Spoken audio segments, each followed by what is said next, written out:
Katanya kalau orang-orang kan katanya hidup itu ngikutin arus gitu ya. Apa bedanya dengan hal-hal lain yang kalau ada arus itu ngikutin aja. Jadi ya namanya hidup kita perlu juga ada step-step yang perlu kita jejaki dan harus ada goals yang memang perlu kita kejar gitu Betul. supaya hidup ini sedikit ada maknanya gitu.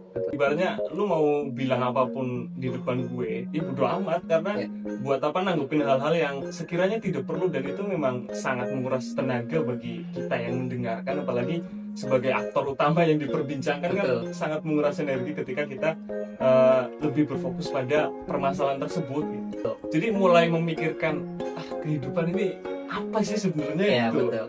apa sih makna di balik setiap kehidupan kita Ya, kayak gitu. Kehilangan arah dalam betul. pola pikir kita. Jadi pemikiran kita ketika ibaratnya terus dijejali dengan hal-hal yang tidak jelas dasarnya dan dari siapanya itu dan ada nggak sih bukti untuk validasi hal tersebut, itu kan ya sangat rawan untuk kehidupan kita Iya, juga, untuk iya, pemikiran kita betul. nantinya itu seperti itu. Halo guys, kembali lagi di Talk Show Ilmu Komunikasi. Kali ini kita akan bahas topik yang berat ya. Untuk kalian yang menonton, disiapkan untuk cemilannya atau minum-minumannya dan tempat yang nyaman. Kali ini kita kedatangan tamu yang lumayan spesial.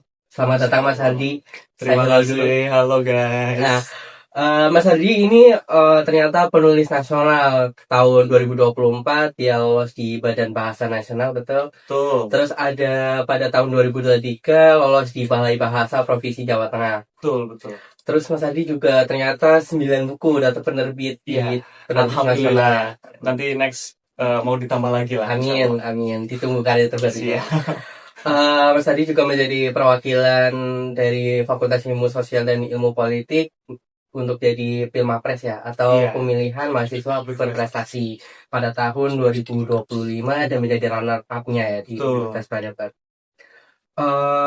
Mas Adi, ini kan banyak banget ya kan prestasi-prestasi yang sudah diraih atau Ah, perjalanan hidup yang udah panjang banget. Aku mau tanya nih, bagaimana sih membangun habit atau kebiasaan dari hal kecil sampai bisa meraih hal-hal yang besar? oke. Ini kita bahas terkait habit dulu ya. Bagaimana cara kita mengeksplorasi terlebih dahulu kebiasaan kecil kita nih, biar nanti berdampaknya ya besar di kehidupan kita. Jadi kalau kita merujuk pada tadi ya terkait penulisan, karena memang kebetulan saya saat ini ya dan tahun-tahun sebelumnya itu masuk ke dalam dunia penulisan cerita anak dan lebih condong lagi ke bagian puisinya gitu, puisi-puisi terkait romansa, tragedi atau apapun itu. Jadi habit pertama yang perlu dibangun ketika kita udah memiliki target, kita perlu membiasakan diri terlebih dahulu dengan hal-hal terkecil.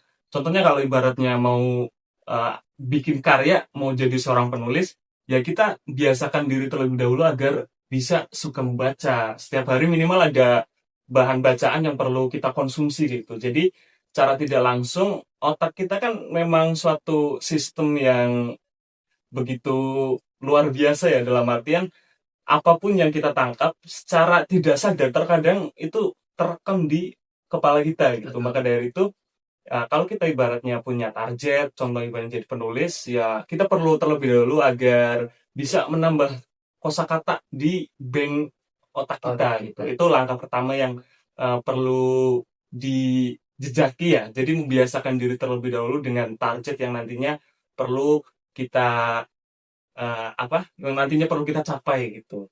Terkait ini juga kenapa ibaratnya bisa sampai menjadi perwakilan dari FISIP ya khususnya ya untuk Pilmapres tahun kemarin, itu memang sebenarnya udah ada bekal di tahun sebelumnya. Jadi dulu pas semester awal-awal semester lah itu saya langsung mengikuti ibaratnya maba lawan lawan kakak Kakak tingkat tingkat, kan agak terlalu berat gitu ya. betul. Cuman alhamdulillah dari hal tersebut memang ya bisa menempati posisi 4 terbesar gitulah. Maka dari itu kemarin sebenarnya udah agak was-was ya, dalam artian udahlah nggak mau ikut kayak gitu lagi. Tapi kebetulan karena memang lingkungan yang suportif juga itu perlu tuh, kalau ibaratnya kita udah memiliki target dan mau mencapai hal tersebut, kita juga perlu memiliki lingkungan yang suportif itu. Kebetulan didorong oleh teman-teman saya gitu kan. ayo ikut nanti ibaratnya kalau ada hal yang perlu dibantu, pasti akan dibantu. Itu di situ. Terkait gimana cara membangun habitnya. Mulai dulu dari hal yang terkecil untuk pembiasaan diri supaya nanti ketika kita udah terjun itu ya nggak kosong-kosong banget gitu lah. Betul. Kita udah memiliki bekal supaya kita tidak terlalu salah arah gitu. Katanya kalau orang-orang kan hidup harus maksudnya hidup itu ngikutin arus gitu ya. Apa bedanya dengan hal-hal lain yang kalau ada arus itu ngikutin aja. Jadi ya namanya hidup kita perlu juga ada step-step yang perlu kita jejaki dan harus ada goals yang memang perlu kita kejar gitu Betul. supaya hidup ini sedikit ada maknanya gitu. Betul, setuju. Jadi dari Mas Hari itu membangun habit dari kecil itu mulai dari baca buku ya. Betul, Mungkin dari baca buku. harus bangun tidur satu lembar lah ya, Iya. kalau enggak satu kaca gitu. Benar. Baca buku agar memori kita terlatih, terus merangkum kosakata yang ada di buku gitu kan. Betul. Mungkin ada referensi dulu satu buku gitu buat biar kita itu bisa membangun habit gitu. Kalau referensi, saya pernah dengar Najwa Shihab itu berkata ibaratnya cari buku itu mari jatuh cinta kepada membaca. Kebetulan dulu saya pas waktu SMA itu pernah mengikuti ajang ini juga ya, ibarat pencarian genre. Itu pasti nggak asing itu terkait gitu. Nah, kebetulan saya juga pernah mengikuti hal tersebut dan pernah mendapatkan posisi 3 teratas juga dari hal tersebut dan kita diberi suatu hadiah bahasanya, suatu apresiasi itu buku. Ya, buku judulnya itu Berani Tidak Disukai. Itu karyanya Ichiro Kishimi dan Mitaki Koga. Nah, di dalam Jepang kalau iya dari Jepang benar. Di dalam buku itu kan memang kalau ibaratnya kita orang awam ya, ini sudah agak sedikit merujuk ke dalam bahasa.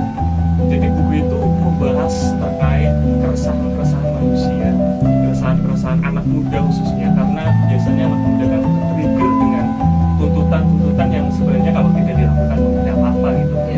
Itu di situ pembahasannya memang sangat membuka pandangan kita ya terkait kehidupan khususnya, karena dalam buku itu membahas terkait juga psikologi, filsafat, tapi lebih dominan ke filsafat itu ya tentang filsafat kehidupan, gimana cara kita ya tidak terpaku kepada opini orang lain ya, pada akhirnya membawakan diri saya pada saat ini gitu loh.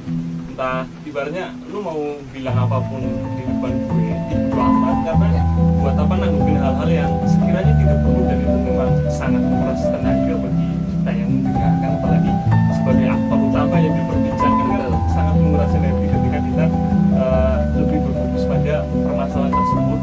Jadi kayak dari buku berani tidak disukai itu kayak mengajarkan kita ya udah ini aku menjadi diri aku sendiri. Bener. Orang lain ya kalau mau hujat ya silakan aja, biarin aja gitu. Itu filsafat yang mungkin udah terkenal dari lama ya, dari zaman Yunani juga udah terkenal gitu kan.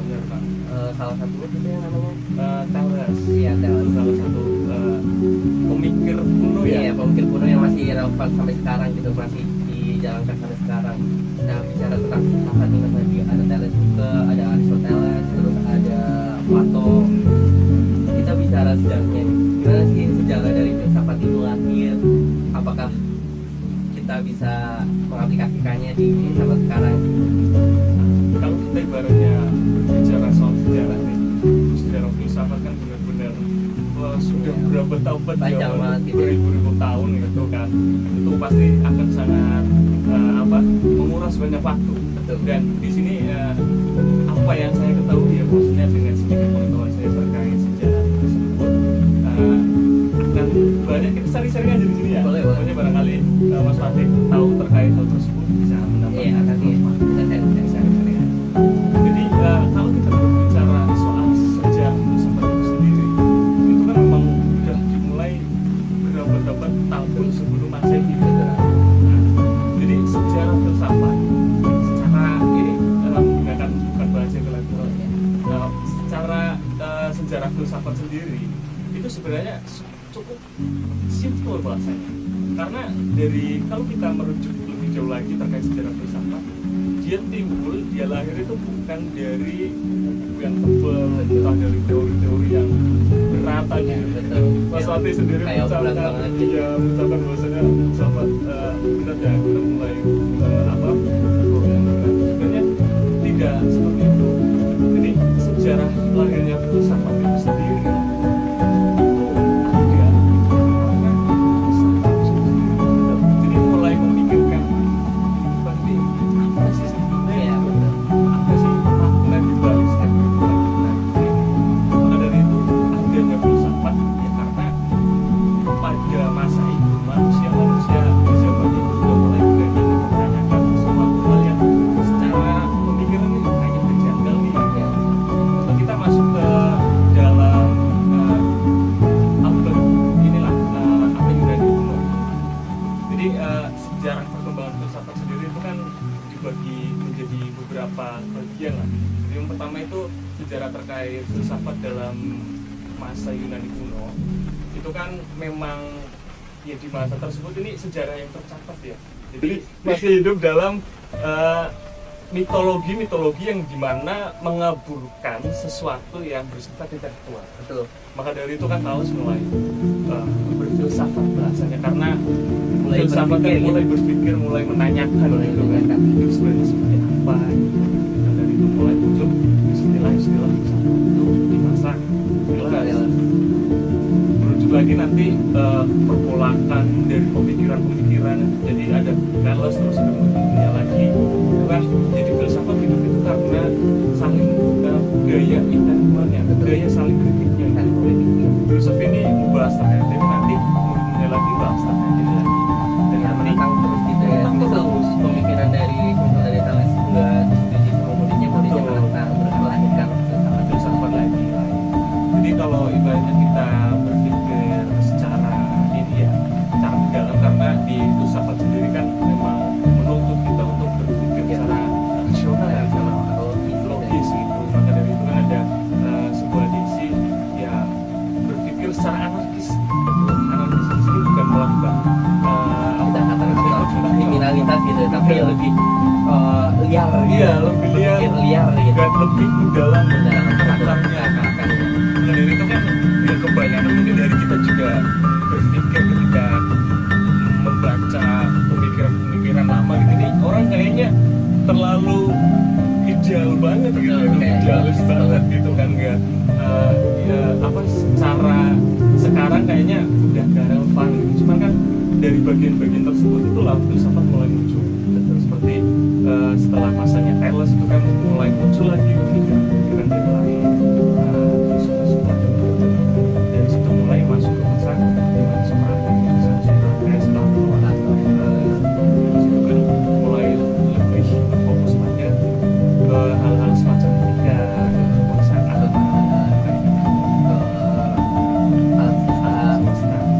Ada terus lahirnya juga The Mother of Ya, Mother of ini ya, science gitu kan. apa adalah The Mother of Science dari semua ilmu. Jadi kayak gitu. Intinya di masa Yunani itu secara bahasa gampangnya ya masa itu menumbuhkan manusia filsafat ada tapi ketika di masa Yunani kuno.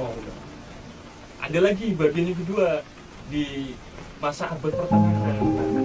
Di masa abad pertengahan ini juga menumbuhkan filsuf-filsuf yang sangat luar biasa. Iya.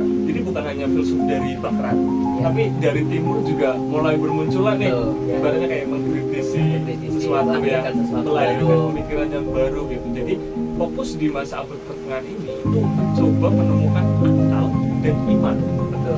Akal dan kepercayaan. Iya. Makanya dari situ kan muncul tokoh-tokoh besar seperti Farabi, Ya. Ibnu Sina, Al-Khawarizmi. Al-Khawarizmi, dan juga kalau dari barat itu ada siapa itu Locke atau apa itu bukan. Ini ada dari pemikir barat dan berfokus pada hal tersebut. Ya. Jadi filsuf-filsuf pada zaman tersebut tuh kayak mulai menanyakan ini sebenarnya pikiran dan perasaan bahasanya, pikiran dan rasa keimanan, kepercayaan itu bisa berjalan beriringan nggak sih gitu. Betul. Biar tidak ada ketimpangan di antara dua hal tersebut. Ya. Ya biar mencapai keharmonian yang nyata dalam hal keilmuan kayak gitu. Itu ketika masuk di zaman pertengahan, abad pertengahan, itu lebih fokus pada akselerasi antara ini ya, akal dan juga iman gitu ya, bisa berjalan beriringan.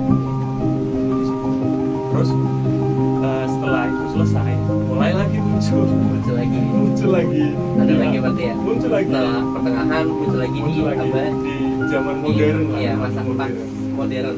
ya, di zaman modern itu muncul lagi terkait pemikiran bahwasanya karena memang di zaman modern kan ya kita sudah bisa merasakan sendiri bahwasanya dengan hadirnya teknologi dan berbagai kemudahan itu, Betul. nah itu kan manusia itu balik lagi menjadi risau, Iya. tanya-tanya gitu. Ini sebenarnya hidup masih ada maknanya nggak sih gitu? Karena dengan berbagai kemudahan itu mulai muncul lagi banyak pemikir-pemikir yang muncul ya Pak, gitu. Nah, jadi di zaman tersebut lebih berfokus kepada bagaimana cara menyelesaikan suatu permasalahan yang dialami oleh manusia itu sendiri dari imbas karena mudahnya akses ke berbagai hal gitu. Jadi misal modern tersebut di bagian terakhir nih yang saat ini ya khususnya zaman sekarang itu juga mulai kembali muncul.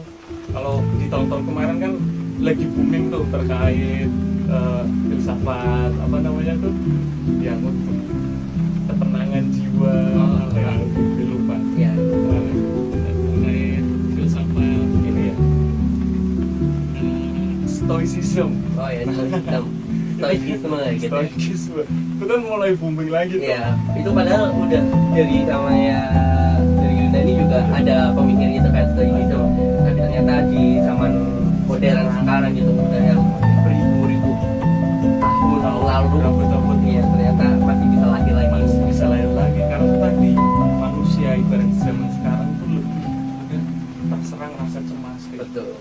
Maka dari itu kan rasa itu muncul, mulai lagi tuh bertanya-tanya gitu kan, ini gue hidup sebenarnya buat Iya, apa buat gitu. apa sih? Apakah harus menanggapi orang lain di media sosial gitu ya kan? Ternyata di 2000 tahun lalu ada yang mengajarkan bahwa kita ya udah kita bersikap santai gitu, Iya. menerima apa aja yang ke kita yang tidak perlu kita kendalikan. Kalau bisa kendalikan ya kita kendalikan. Kalau ibaratnya sudah itu ya filsafat stoicism, tapi pada intinya memang filsafat itu lahir dari rasa penasaran, dari pertanyaan itulah ya terjadinya itu filsafat itu kan. Ya. Baru juga pernah baca ya dari buku yang mengatakan bahwa ketika aku berpikir maka aku ada. Nah. Itu juga lahir dari filsafat. Betul, itu Dari Nela kalau nggak salah. dari mana? Dari Nela kalau nggak salah. Bukan, itu kalau nggak salah dari René Descartes. Itu Oh, iya, muncul René di Descartes. zaman modern tadi Modern. ya. Ibaratnya ya gue berpikir nih, berarti gue ada Berarti gitu. gue Cuman ada. kan ya kita sebagai akademisi di khususnya ibaratnya mahasiswa Ya. ya tidak bisa menelan mentah-mentah kalimat-kalimat tersebut. Betul. Soalnya di zaman sekarang itu kan begitu rawan terkait ya banyaklah filsafat quotes kayak gitu kan. Ya, Cuman betul. nggak tahu nih sebenarnya dari mana gitu. Iya, nggak tahu sebenarnya dari mana. Apakah ini beneran apa enggak Betul. atau menciptakan dari orang lain Nah, gitu kan. maka itulah kita pentingnya untuk berpikir secara mendasar biar kita tidak kehilangan arah dalam pola pikir kita. Jadi pemikiran kita ketika ibaratnya terus dijejali dengan hal-hal yang tidak jelas dasarnya dan dari siapanya itu dan ada nggak sih bukti untuk validasi hal tersebut, itu kan ya sangat rawan untuk kehidupan kita Iya. juga, untuk pemikiran kita Betul. nantinya itu seperti itu. Jadi itulah sejarah singkatnya filsafat ya, Filsafat. dengan bahasa yang bukan terlalu intelektual karena memang biar nggak terlalu berat juga, karena tadi sebenarnya belajar filsafat itu tidak terlalu memberatkan ya ketika kita belajar bukan dalam ranah untuk menghafalkan teori-teori atau Betul. apa, tapi kita lebih ke praktikalnya, gimana cara menerapkan filsafat itu di kehidupan sehari-hari. Itu akan lebih ya terasa lebih meringankan lah beban kita untuk belajar sesuatu. Itu sejarah singkat terkait filsafat yang saya tahu. Kita sebagai mahasiswa dan belajar filsafat juga, tapi banyak suara-suara sumbing ya, suara-suara sumbang dari masyarakat itu yang mengatakan mahasiswa belajar filsafat menjadikannya menyesatkan atau hilang arah. Gimana sih tanggapannya Mas Hadi terkait opini tersebut dari masyarakat luar? Kalau pendapat saya memang hal tersebut tidak bisa dihilangkan. Iya, betul. Karena tadi suatu budaya, ya hal tersebut kan udah sangat mengakar di pemikiran masyarakat. Jadi pemikiran masyarakat yang sampai mengucapkan hal tersebut kan berarti secara tidak langsung dia sudah biasa menerapkan hal-hal yang bersifat ya udahlah orang dari dulu juga kayak gini gitu kan, tanpa menanyakan unsur atau faktor-faktor kalimat tersebut itu atau budaya tersebut bisa ada gitu. Salah satunya itu jadi dari budaya, tapi memang tidak bisa kita pungkiri juga. Dan ketika kita mau belajar pakai filsafat tadi juga kita sebenarnya ya harus memiliki mentor lah dalam belajar hal tersebut. Soalnya sudah banyak sekali hal-hal yang bisa kita lihat ibaratnya prakteknya dari pemikiran-pemikiran besar gitu itu diterapkan di berbagai negara. Itu kan ada yang menjadi lebih baik, tapi juga ada menciptakan sejarah yang lebih rumit gitu, lebih ya memprihatinkan lah ibaratnya kayak di zamannya Jerman itu kan Adolf Hitler itu kan salah satu juga penerapan dari pemikiran filsafat gitu kan. Jadi ya kita perlu ada counter dan kita juga perlu ada bahasanya orang di belakang kita Ya, gitu. betul. Ada yang mengkontrol di Ada belakang yang gitu. benar, karena bebas apapun kita untuk berpikir ya kita pasti memiliki batasan tertentu dalam hal tersebut. Paling tadi harus memiliki lingkungan yang sportif juga, harus memiliki mentor biar ya kita tidak salah arah. Soalnya gini, terkadang kenapa hal tersebut bisa muncul, terkadang kalau orang ibaratnya yang baru mau mengenal dunia filsafat terus langsung baca-baca, apalagi sekarang ya tidak bisa kita pungkiri lagi, balik lagi ke zaman digitalisasi itu kan banyak sekali quotes-quotes filsafat gitu. Bahkan yang paling ngeri itu ketika ada anak yang baru mengenal istilah filsafat langsung baca quotes yang bahwasanya Tuhan telah mati, Betul. kita lah yang membunuhnya. Itu kan suatu, kalau kita tidak bisa menyikapi hal tersebut dan tidak ada landasan di baliknya, Iya, betul. itu bisa membawa kita ke hal-hal tadi. Kayak mengikuti tanggapan orang lain gitu ya, berarti Tanggapan orang. belajar filsafat menyesatkan itu, padahal dari quotes itu nggak selalu benar. Iya. Pemikiran itu juga dibatas dari pemikiran lain gitu. Artinya ada hal-hal lain yang perlu kita lihat ketika ada suatu opini tersebut itu jangan belajar filsafat nanti sesat gitu. Tapi dari hal tersebut ya kita juga sebagai mahasiswa perlu menyikapi dengan rasional gitu ya, bahwasanya kenapa bisa dianggap sesat karena seperti ini karena memang opini masyarakat juga kan tidak bisa kita hilangkan dari sejarah-sejarah yang sudah tercipta gitu, dari sejarah-sejarah yang sudah dituliskan gitu. Jadi seperti itu terkait ini ya, filsafat bisa sampai dijudge menyesatkan gitu.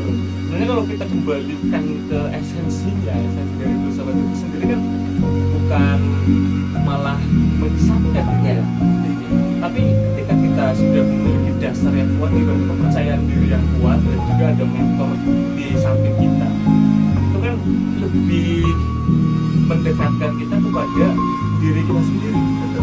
Makanya kemarin aku sempat searching ya, jadi berfilsafat itu katanya ini ada dari tokoh saya lupa itu, jadi menyebutkan ya berfilsafat itu ada orang-orang yang gabung, orang-orang yang punya banyak waktu ya kan. Karena ya memang tidak bisa dipungkiri juga karena dengan kegiatan kita, dengan aktivitas keseharian kita yang terkadang melupakan kita untuk beristirahat sejenak terlebih dahulu, merenungi, ibaratnya kayak lagi sendiri, ngopi, terus memandang alam sekitar. Dari situ kan biasanya kadang muncul Pertanyaan kecil yang mungkin Iya. bisa kita kulik secara dalam gitu ya. Betul, dari situlah ya sebenarnya kita sudah berfilsafat. Betul. Menanyakan ini nanti arah ke depannya mau seperti apa Betul. sih? Ya, itu sebenarnya juga berfilsafat gitu ya. Iya, berfilsafat. Menata ruang untuk kita melangkah ke depan gitu, Iya, dan benar. gimana gitu. Karena tadi banyak filsafat karena memang pertanyaan yang kebanyakan orang itu tidak memikirkan itu. Jadi yang membuat baik tadi karena pertanyaannya itu secara mendasar. Contoh, saya kemarin malam juga menerapkan hal tersebut ya, ibaratnya langsung nelfon gebetan itu kan langsung bilang sebenarnya apa sih makna kehidupan kamu selama 20 tahun ini? Gak bisa jawab. Karena tadi karena kebiasaan ibaratnya kita mengonsumsi hal-hal yang sudah umum gitu kan, pertanyaan-pertanyaan yang sebenarnya receh gitu. Cuman dari bahasanya gebrakan tersebut kan jadi pikiran. Nah, kalau Mas Fakih sendiri ibaratnya ketika memaknai ini perjalanan hidupnya selama ini itu seperti apa? Kalau dari saya ya, kita melihat kita lahir gitu kan membawa bahagia, bawa tangis bahagia gitu dari keluarga, dari ibu, dari bapak. Jadi kayak saya lahir untuk membahagiakan mereka, terus saya lahir juga untuk gimana sih kita melihat dunia itu yang luas ini, bagaimana kita mengartikan dunia. Ya, jadi itulah sebenarnya setiap individu dari kita itu filsuf untuk diri kita sendiri. Nah, ini barangkali teman-teman yang nonton terlalu asing dengan kata-kata filsuf atau filsafat itu apa, kita mungkin balik lagi ke pengertian dasar terlebih dahulu ya terkait filsafat. Di filsafat sendiri itu kan berasal dari bahasa Yunani kuno lah ibaratnya ya, filosofi ya. Nah, filosofi sendiri itu kan memang berarti cinta dan sofia sendiri dasar. Mengapa sih filsafat juga dituntut? Tentunya kita yang berfilsafat harus bisa berpikir secara rasional. Karena tadi ketika kita merujuk pada pengertian dasarnya saja, cinta akan kebijaksanaan itu udah sangat jelas. Jadi menganut ya kemurnian berpikir tanpa adanya distraksi dari perasaan atau apa gitu. Makanya tadi di perjalanannya filsafat sendiri ada zaman yang membahas terkait khusus bagaimana menyelaraskan pikiran dengan iman. Jadi orang yang berfilsafat tadi itu disebutnya filsuf atau filosof gitu. Nah, itu ya berarti kita tadi balik lagi kita itu ya filsuf untuk diri kita sendiri. Bagaimana cara kita menyikapi kehidupan ya itu tergantung diri kita. Apapun informasi yang sudah masuk itu juga mempengaruhi pola pikir kita. Begitu juga lingkungan juga sangat berpengaruh dalam perkembangan pemikiran kita. Betul ya. Terkait menanggapi hal tadi ya. Oke. Sebagai mahasiswa nih, kita kan mahasiswa. Bagaimana sih penerapan filsafat dalam kehidupan mahasiswa ini? Penerapan filsafat secara sederhananya. Jadi kita itu sebagai mahasiswa khususnya ya harus bisa menyikapi suatu hal yang terjadi secara spontan gitu. Ibaratnya ketika ada suatu fenomena ya kita tidak bisa langsung ngejudge, oh ini salah si ini gitu. Iya. Ini karena ini itu nggak bisa bro. Kita harus bisa menganalisis terlebih dahulu, harus bisa mempertanyakan kenapa hal tersebut ada, kenapa hal tersebut terjadi, dan efeknya itu apa di kehidupan kita sendiri. Jadi sebagai mahasiswa khususnya, ya dimulai dari rasa penasaran terlebih dahulu di berbagai bidang keilmuan khususnya. Contoh yang paling simpel itu anak kecil tuh biasanya. Anak kecil kan ketika berpikir itu masih ya ibaratnya masih perlu banyak informasi yang ya. Jadinya kan terkadang rewelnya itu rewel dalam bertanya. Mas ini Apa gitu ya? Ini apa sih? ya Sebenarnya? kenapa kita harus makan gitu. Kita kenapa jalan gitu Iya, ya? kenapa kita sehat ya, biar ini nanti kan nanya lagi. Iya, nanya terus. Nah, itu juga sebenarnya dan seharusnya seiring bertambahnya usia ya harus bisa mempertahankan hal-hal tadi, mempertanyakan segala sesuatu yang sekiranya di pikiran kita itu kayak agak sinkronis betul. Nah, itu sebagai mahasiswa ya tadi harus bisa mempertanyakan, harus bisa mengevaluasi, menganalisis baru mengevaluasi, dan biar nanti outputnya itu jelas. Jadi kita kita ngomong gak semerta-merta lah itu kata siapa gitu kan, ya kata gue sendiri lalu siapa gitu ya. ya, dari itu kan, dari situ kita jadi hal tersebut bisa menjadi cerminan. Jadi memang mahasiswa itu yang di besar-besarkan sebagai agent of change, agent of social control gitu kan, itu perlu landasan yang kuat dan tadi harus bisa menerapkan pola pikir mana sesuatu, mempertanyakan sesuatu hal dengan logika. Ya, setuju. Karena mahasiswa itu dianggap oleh masyarakat luas sebagai mempunyai intelektual yang tinggi. Jadi kayak dari filsafat juga mengajarkan bagaimana kita berpikir, bagaimana kita mencari solusi dan sebagainya gitu. Maka dari itu kayak filsafat juga harus diterapkan di kehidupan mahasiswa itu sendiri. Kayak filsafat juga mengajarkan untuk selalu menerima apa adanya gitu, selalu berproses terus gitu. Jadi filsafat juga harus diterapkan di kehidupan mahasiswa. Jadi berpikir menganalisis mereka maksudnya. Saya gue ada cerita nih ya kemarin.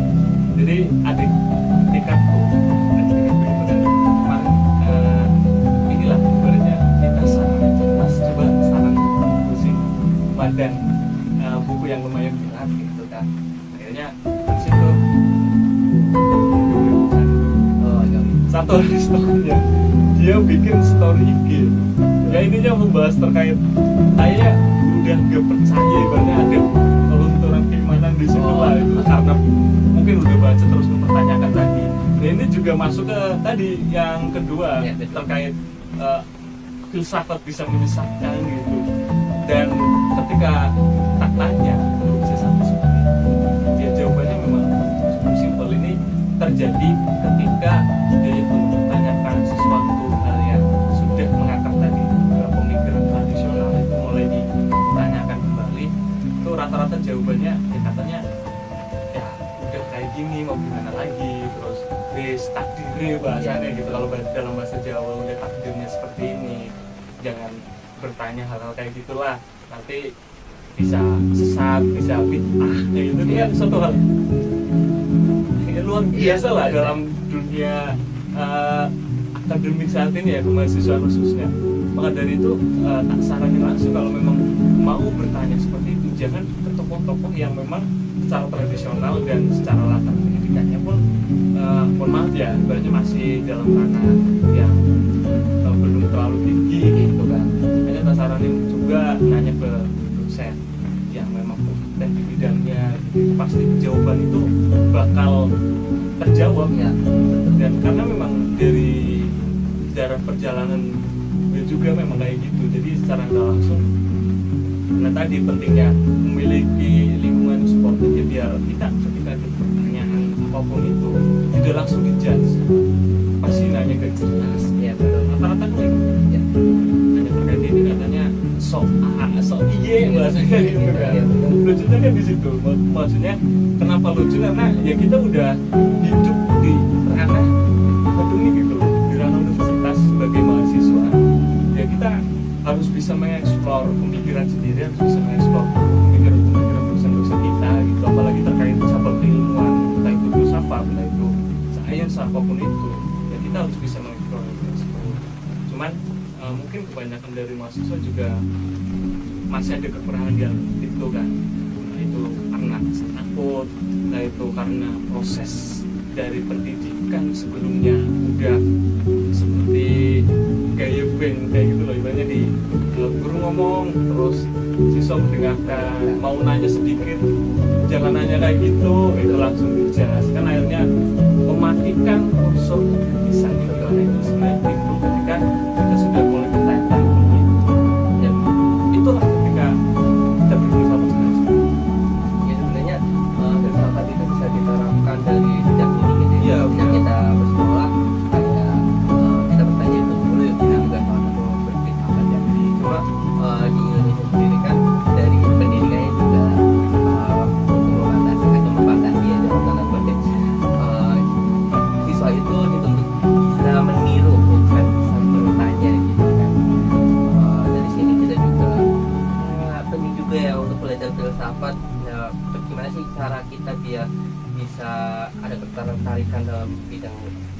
keilmuan filsafat.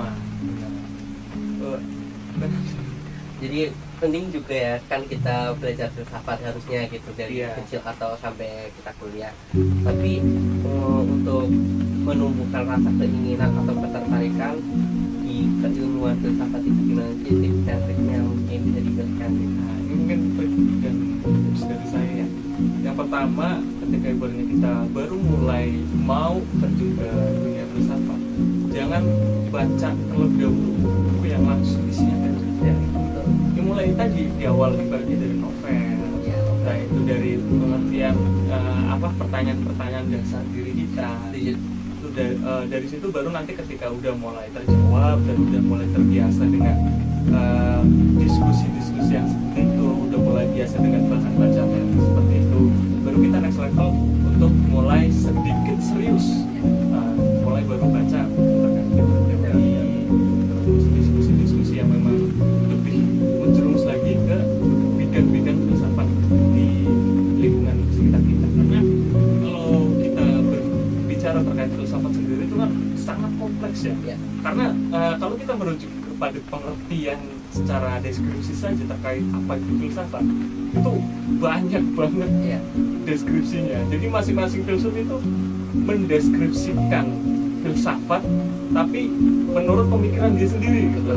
Makanya tadi terlalu kompleks kalau langsung terjun ke filsafat ini, ke filsafat itu. Tapi dengan kompleksitas tersebut ya kita bisa mulai sedikit banyaknya mulai mengetahui pikir orang-orang zaman dulu itu seperti apa. Dan kalau kita ingin merujuk pada salah satu cabang filsafat juga, ya kita perlu ketahui terlebih dahulu latar belakang filsufnya, tokohnya seperti apa, entah itu dari perjalanan hidup, pendidikan dia, bahkan sampai merujuk ke kisah asmara dan dia. Ya. Kan ya kita harus tahu dulu biar nanti gak ada diksi tadi, jangan belajar filsafat nanti sesat gitu. Jadi perlahan aja dari hal-hal yang sederhana mulai kita. Tapi kuncinya itu ya kita harus penasaran terlebih dahulu gitu. Saya juga dulu belajar dari filsafat ya udah di novel gitu kan, jadi yang menyarankan katanya novel ini tapi bukan juga kayak filsafat bisa seperti yang orang akan bicara. Ada novel namanya Dia Sophie gitu ya, Dia Sophie kayak mengajarkan kita bertanya dari hal kecil Dari dulu, hal kecil. terus nanti kita harus besar dulu gitu, besar kemudian gitu. Nah, itu kan dari karya tersebut ya. Iya. Juga sebenarnya menjadi cerminan Ya, betul. bahwasanya kenapa si Sophie ini ditampilkan sebagai anak kecil gitu. Iya. Karena dia kan masih ya di usianya segitu, kalau nggak salah umur 14 tahun atau 11 tahun ya masih belasan lah masih belasan itu kan ya masih penasaran dengan dunia luar. Sebenarnya apa sih, kenapa bisa sampai terjadi hal demikian gitu. Jadi ya itu sebagai cerminan kalau kita masih penasaran dan ibaratnya jangan mudah puas diri lah ketika ibaratnya kita udah tahu hal tersebut, ya kita jangan terlalu dini untuk merasakan puas gitu. Malah seharusnya ketika kita udah tahu suatu hal sedikit banyak dari suatu hal tersebut, kita mulai penasaran lebih dalam lagi sebenarnya apa makanan aku ini sebenarnya terbuat dari apa ya, gitu. seperti itu. Jadi sebenarnya belajar filsafat itu kayak belajar hal yang kecil gitu ya, Dari yang ringan dari baca novel atau baca buku yang ada filsafat yang terlalu berat atau mengarah filsafat barat, filsafat tengah atau filsafat timur gitu. Nah, untuk itu filsafat juga mengajarkan kita selalu berpikir kritis gitu, selalu berpikir untuk berusaha apa aja yang dunia politik dan kita juga kemarin melihat tragedi yang mungkin bisa menampar sebuah negara gitu ya, tamparan keras bagi negara. Ada kita dari NTT yang akhirnya karena dia meminta uang ke ibunya untuk membeli sebuah buku dan pena, tapi ternyata ibunya tidak membelikan atau tidak membeli uang tersebut. Gimana sih tanggapannya Mas dari nanti dari NTT? Oh, tanggapan saya terkait tragedi itu ya Dari kecamatan tempat gitu. prihatin ya. Kenapa sih? Karena kalau kita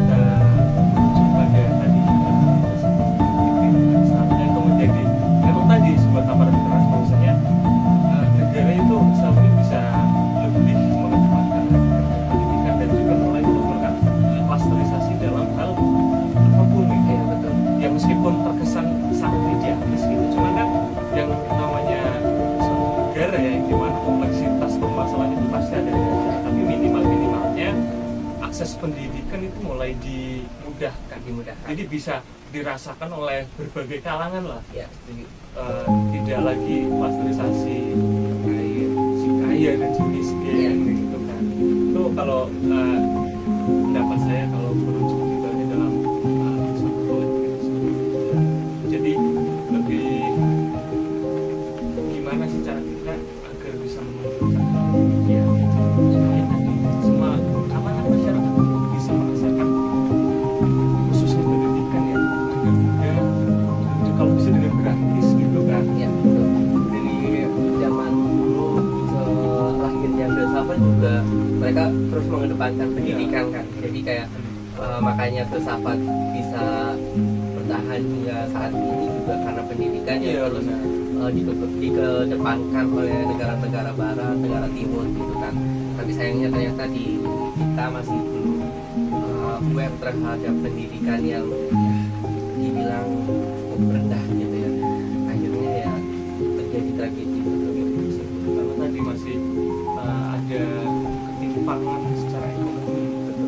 Karena kalau kita tadi ini bisa direvisi ya nanti ya ketika ada kesalahan terkait pandangan dalam suatu politik ketika memang harus mengenaskan itu kan. Jadi dari hal tersebut ya menjadi pertanyaan juga bagaimana cara kita agar bisa lebih tadi melihat hal demikian supaya masyarakat umum itu bisa merasakan pendidikan itu memang perlu, saya akui memang sangat penting satu. Bahkan orang untuk mengatakan pendidikan itu tidak penting pun harus meneruskan Iya, harus dengan itu. harus melalui pendidikan tersebut Iya. gitu. Baru Setelah kita- kita berstatement Iya, tersebut. harus bisa, ya harus mulai merasakan terlebih Yes. dahulu minimal. Itu di situ kalau terkait tanggapan kita memang ya sungguh ironi banget terkait peristiwa. Artinya hati itu beda dari hari ini.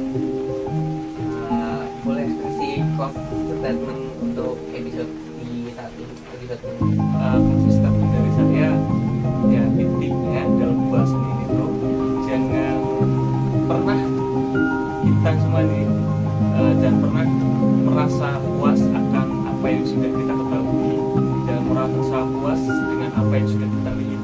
Karena tadi berfilsafat itu bukan hanya sekedar kita hafal teori, berfilsafat bukan hanya sekedar kita paham tokoh dan isi pikirannya, itu bukan, tapi lebih dikerucutkan lagi bahwasanya berfilsafat itu ya kita mulai menanyakan esensi diri kita, isi dari kehidupan kita gitu. Jadi ya explore terus pengetahuan-pengetahuan yang sebenarnya diri kita itu butuhkan, apalagi di dunia saat ini kalau memang kita tidak bisa menjaga kesehatan pikiran kita, kesehatan mental kita itu kan ya sangat rawan untuk terserang hal yang bersifat negatif gitu. Jadi itu perlu explore terus, tapi dengan catatan tadi jangan pernah merasa puas ketika kita sudah mengetahui sesuatu. Dan penting juga untuk memiliki partner buat kita berproses, bahasanya proses itu supaya di perjalanan akademik kita, perjalanan kehidupan kita ya setidaknya ada tokoh yang bisa mengarahkan, tokoh yang bisa memberikan motivasi, memberikan wejangan kalau dalam bahasa Jawa gitu. Jadi agar bisa lebih terarah tujuan kita, pandangan kita, dan juga nanti aksi kita ketika melakukan apa yang sudah kita pikirkan dalam itu closing statement. Dan tadi ya barangkali ada kesalahan bahasa atau apa ya agak berikut ya Pak, karena memang pembawaan dari filsafat ke pembahasan umum ya apa yang sudah disampaikan Ya, Ustaz kan jadi agak lumayan berat gitu ya. Jadi biar selaras gitu gimana gitu ya. tapi ya intinya itu jangan dipikirkan bahwasanya jangan sampai terpikirkan filsafat itu berat banget, banget. Ternyata, isinya bagi semua gitu Dari kan. kita belajar filsafat, setelah belajar filsafat ternyata ya enteng-enteng aja gitu. Kalau kita yang membawanya dengan enteng, tapi kalau kita membawanya dengan berat ya terasa berat. Terasa berat. Tapi ternyata enggak seberat itu Iya. dan sangat kok. Jadi hari juga penting